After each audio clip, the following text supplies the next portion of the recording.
बापू भोले भाले थे, बापू भोले भाले थे, हम सबके रखवाले थे। बापू भोले भाले थे, हम सबके रखवाले थे। हम सबको आज़ादी दिलवाकर खुद कष्ट सहन कर जाते थे। हम सबको आज़ादी दिलवाकर खुद कष्ट सहन कर जाते थे। हम खूब पढ़ेंगे खूब लिखेंगे, हम खूब पढ़ेंगे खूब लिखेंगे। बापू जैसा काम करेंगे, बापू जैसा काम करेंगे। नमस्कार मेरे प्रिय विद्यार्थियों और सभी साथियों, मैं अमित द्विवेदी अपने YouTube चैनल में आप सभी लोगों का स्वागत करता हूं। आप सभी लोग इस बात से अवगत हैं कि हम कड़ी दर कड़ी मोहनदास करमचंद गांधी की पुस्तक माई एक्सपेरिमेंट विथ ट्रुथ अर्थात सत्य के प्रयोग पर लगातार बातचीत कर रहे हैं। पिछले वाले अंश में हम लोगों ने सभ्य वेश में बात की थी। अंश का नाम था सभ्य वेश में, जिसके अंतर्गत हमने देखा कि गांधी किस तरीके से नाच सीखने के लिए तैयार हो जाते हैं, संगीत सीखने के लिए तैयार हो जाते हैं, अपने पहनने का जो ढंग है वो बदल लेते हैं और भाषण सीखने के लिए तैयार हो जाते हैं, सितार सीखने के लिए तैयार हो जाते हैं। लेकिन फिर बाद में उन्हें समझ में आता है कि इन चीज़ों का कोई अर्थ नहीं, उन्हें तो वो विद्यार्थी हैं तो उन्हें तो विद्या का अर्जन करना है, वही उनके लिए महत्वपूर्ण है। तो वो सभी शिक्षक को पत्र लिख के उन चीज़ों को वहीं रोक देते हैं। उसी के आगे के अंश की आज हम बात करेंगे, जिसका नाम है फेर फार। फेर फार का मतलब तो आप समझते हैं कि चीज़ों का बदलना। फेर फार इनके अंश का नाम है। मोहनदास इस अंश में बताते हैं कि मेरे इन नाच के क्रम को देखकर पाठक ये ना समझें कि मैं इसमें स्वच्छंद हो गया था, इसमें पूरे तरीके से डूब गया था। पाठक यदि समझने की कोशिश करें तो उसमें भी उन्हें कुछ ना कुछ नया परिवर्तन देखने को मिलेगा। पाठकों को उनमें कुछ समझदारी भी मिलेगी। मैं इस मोह माया की दुनिया में, इस माया जाल से भरी दुनिया में मैं बहुत सोच समझकर अपना खर्च करता था। महीने के 15 पाउंड में अपना गुजारा करता था और वो 15 पाउंड भी मेरे लिए बहुत ज़्यादा होते थे। मैं महीने के इन 15 पाउंड का हिसाब भी रखता था। मैं जब भी रात को सोता था तो मेरी जो रोकड़ की कॉपी थी, पुस्तक थी, उन पर मैं रोज़ अपने हिसाब को लिख लिया करता था। ऐसा एक भी दिन नहीं जाता था कि मैं हिसाब को न लिख पाऊँ। मोहनदास आगे बताते हैं कि चाहे वो गाड़ी का किराया हो, चाहे पत्र भेजने का किराया हो, बिल हो, एक एक रुपए का पाई पाई का हिसाब मैं रखता था। और ये क्रम मेरे जीवन में हमेशा चला। जब आज मैं इस पुस्तक को लिख रहा हूँ तो आज भी मेरे अंदर ये हिसाब किताब का क्रम है। मोहनदास बताते हैं कि इस किफ़ायत सारी के कारण ही मैं बहुत बड़े आंदोलनों को बड़ी आसानी से कर पाया। मैंने लाखों रुपए का हिसाब किताब भी कभी गड़बड़ नहीं हुआ और इतने बड़े बड़े आंदोलन करने के बाद भी मैं लाखों रुपए बचा भी पाया और उन पैसों का भविष्य में सदुपयोग भी कर पाया। मोहनदास नव युवकों को ये संदेश भी देते हैं कि अगर वो चाहें तो वो भी इस तरीके से अपने पैसे को बचाकर भविष्य में उपयोग में ला सकते हैं। मोहनदास बताते हैं कि वो अपने खर्च को कैसे संभाल के चलते थे, कैसे पैसों को बचाकर भविष्य में उपयोग में लाते थे। मोहनदास आगे कहते हैं कि अपने रहन सहन पर मेरा अंकुश होने का कारण मैं तय कर पाया। मुझे पता है कि मुझे किस तरीके का रहन सहन चाहिए और मुझे कैसे रहना है। उस हिसाब से मैंने अपने आप को ढालना शुरू कर दिया, क्योंकि बड़े भाई की उदारता थी और हमारे परिवार की स्थिति को मैं बहुत अच्छे से समझता था कि कैसे वो कर्ज पर पैसा उठाकर मुझे बाहर विलायत में पड़ा रहे हैं। तो ये मेरा भी कर्तव्य रहता है कि मैं उस पैसे का हिसाब किताब सही से करूं। मैंने जब देखा कि मैं कुटुंब के साथ रहता हूं तो महीने का एक बहुत बड़ा पैसा उनके पास पहुंच जाता है, लेकिन इस पैसे से भी बचा जा सकता है। दूसरा, वो ये भी कहते हैं कि ये पैसा देने के साथ साथ मुझे खाना भी कुटुंब के यहाँ खाना पड़ता है, तो उसका भी एक बहुत बड़ा पैसा उनके पास पहुँचता है। जब खाना खाएंगे तो पैसा तो देना ही पड़ेगा, लेकिन उनका ये भी कहना था कि कुटुंब के लोगों का कभी कभी भलमनसी बरतना भी जायज़ था। वो खाना खिलाने के लिए कभी कभी बाहर ले जाया करते थे, और मैं भी कभी अपने मित्रों के साथ बाहर खाने जाया करता था, और यदि कोई लड़की साथ जाती तो उसका भी किराया देना पड़ता था। तो यदि खाना खाने के लिए बाहर जाओ और भले ही घर आकर खाना ना खाओ, तब भी उसका पैसा देना पड़ता था।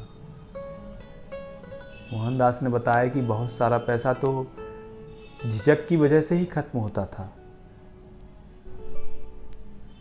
कि शर्म महसूस होती थी और मुझे वहाँ पैसा देना पड़ता था।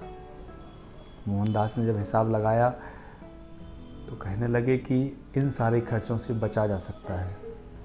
मोहनदास ने सोचा कि अब मैं अनुभव को आगे बढ़ाने के लिए जगह जगह कमरे लूँगा और अनुभव को ग्रहण करूँगा, और जहाँ मेरी अध्ययनशाला है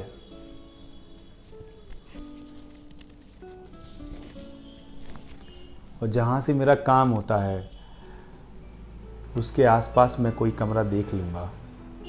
मैंने कमरा तलाशना शुरू किया, और जहाँ काम होता था उससे कुछ दूरी पर कमरा देखा और 2 कमरे देखे।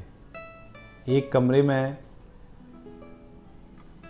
बैठक के लिए बनाया और दूसरे कमरे को पढ़ाई के लिए बनाया। इस तरीके से 2 कमरे में मैं रहने लगा, और जो किराया काम पर जाने के लिए खर्च होता था वो किराया भी बचने लगा, क्योंकि अब काम पर जाने के लिए पैदल ही जाना पड़ता था। तो इस बहाने घूमना भी हो जाता था, और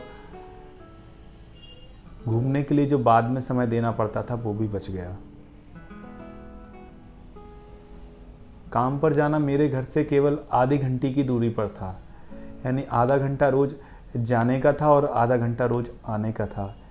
इससे गाड़ी का किराया बच गया और घूमने का घूमना भी हो गया। इससे मेरा शरीर बहुत कस गया था। मोहनदास आगे कहते हैं कि 8 से 10 मील मैं रोज़ पैदल चलता था, और इसका प्रभाव ये हुआ कि मेरा शरीर बहुत अच्छा कस गया और मैं विलायत में शायद ही कभी बीमार पड़ा हूँ। मोहनदास कहते हैं कि उन दोनों कमरों में से मैंने निवास करना शुरू कर दिया।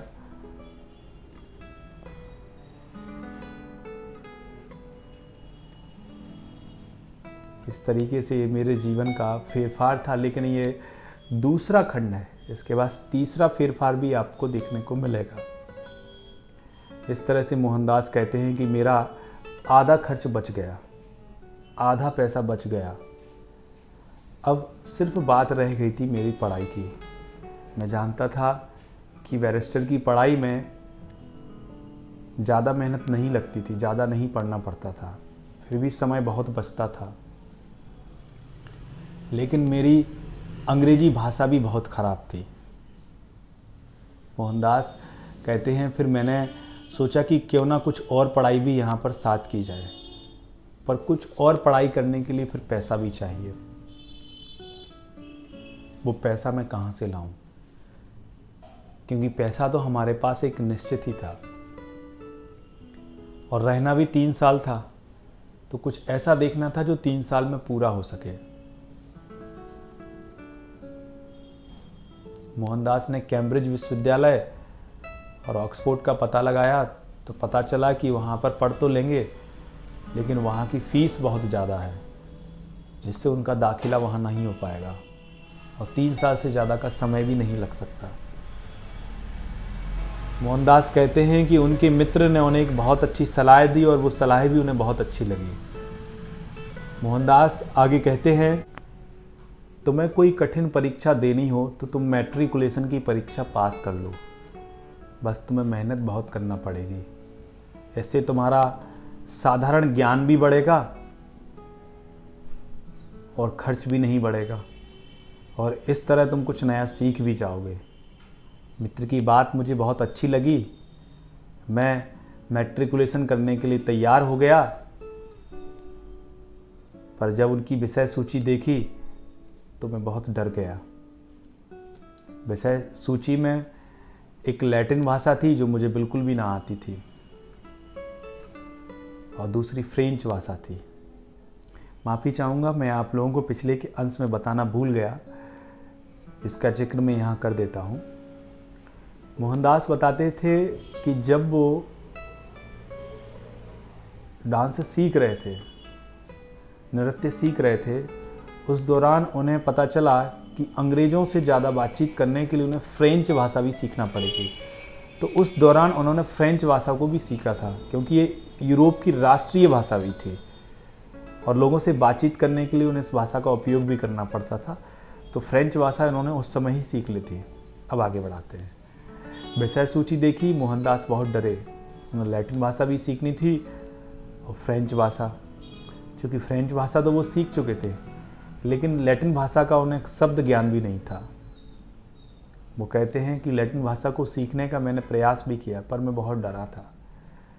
पर जैसे तैसे मैं मन बनाकर तैयार हो गया कि अब मुझे कुछ भी हो जाए, पर लैटिन भाषा सीखनी है।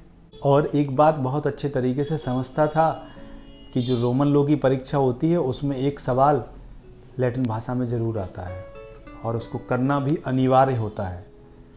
दूसरा ये भी पता था कि अंग्रेज़ों से बात करने के लिए रोमन भाषा का जानना बहुत ज़रूरी था। तब तो मैं विलायत की कई सारी चीज़ों को सीख पाता। मैंने प्राइवेट मैट्रिकुलेशन में जाना शुरू कर दिया और सीखना शुरू कर दिया। हर 6 महीने में परीक्षा होती थी। जब मैंने शुरू किया तब 5 महीने ही बचे थे, लेकिन ये सारी चीज़ें मेरे बूते से बाहर थी। मैंने अपनी तरफ से पूरी कोशिश की। मैं परीक्षा में बैठा, लेकिन मैं लैटिन भाषा में फेल हो गया। दुखी हुआ पर निराश नहीं हुआ। मैंने फिर आगे प्रयास किया और फिर उसको मैट्रिकुलेशन में जाना शुरू कर दिया। अब मुझे विज्ञान विषय में लेना था। रसायन विज्ञान मैंने लिया, जिसमें मेरी कोई रुचि नहीं आती थी, क्योंकि प्रयोगों के अभाव में वो मुझसे बहुत दूर रहती थी।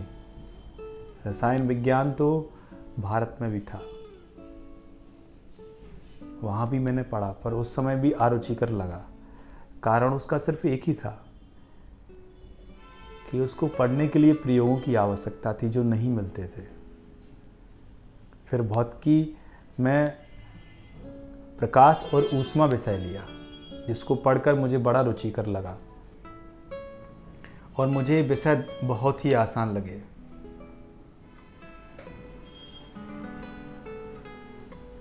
ये सब मैंने सोचा कि जब मैं दूसरी बार परीक्षा में बैठूंगा तो फ्रेंच भाषा के बाद विज्ञान विषय ले लूँगा। मोहनदास आगे बताते हैं कि परीक्षा की तैयारी के साथ साथ रहन सहन और अधिक सादगी से रहना मेरे लिए सहज हो गया था। मैं बहुत सी चीज़ों को समझने लगा था। अपने बड़े भाई की तंगी और उदारता को देखकर मेरे मन में भी ख्याल आता था कि मैं कहाँ 15 पाउंड खर्च करता हूँ महीने के, अब इसको और भी कम करना चाहिए। मोहनदास आगे कहते हैं,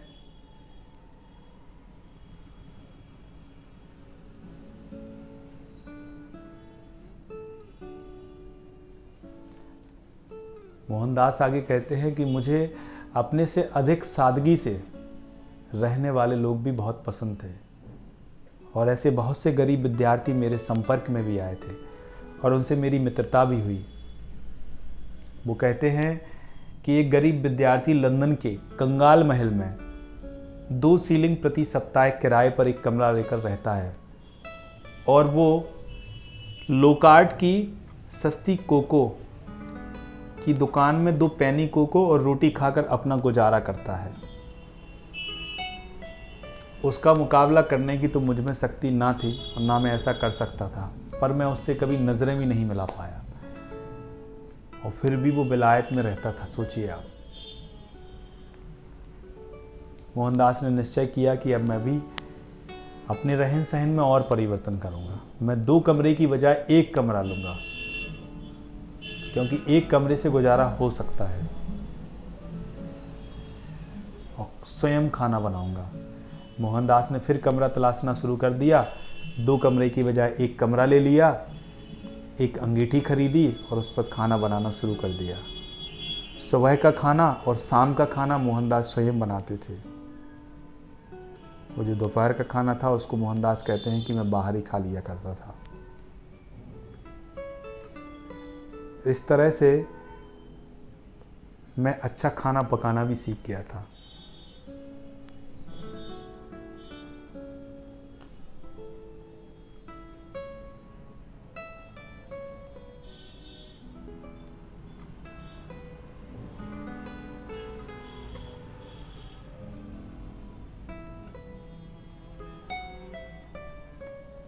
मोहनदास आगे कहते हैं कि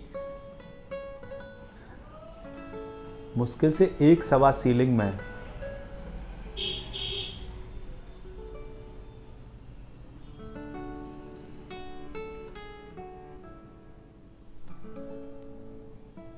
मोहनदास आगे कहते हैं कि इस तरह से 1 सवा सीलिंग में मैं अपना रोज पेट भर लेता था, स्वयं खाना बना लेता था और कोई मुश्किल भी नहीं होती थी। ज़्यादा से ज़्यादा 20 मिनट का समय लगता था और खाना बन के तैयार। और पढ़ाई के लिए भी बहुत सारा समय बच जाता था और यही मेरे लिए पढ़ाई का उचित समय भी था। वो कहते हैं कि मेरे इस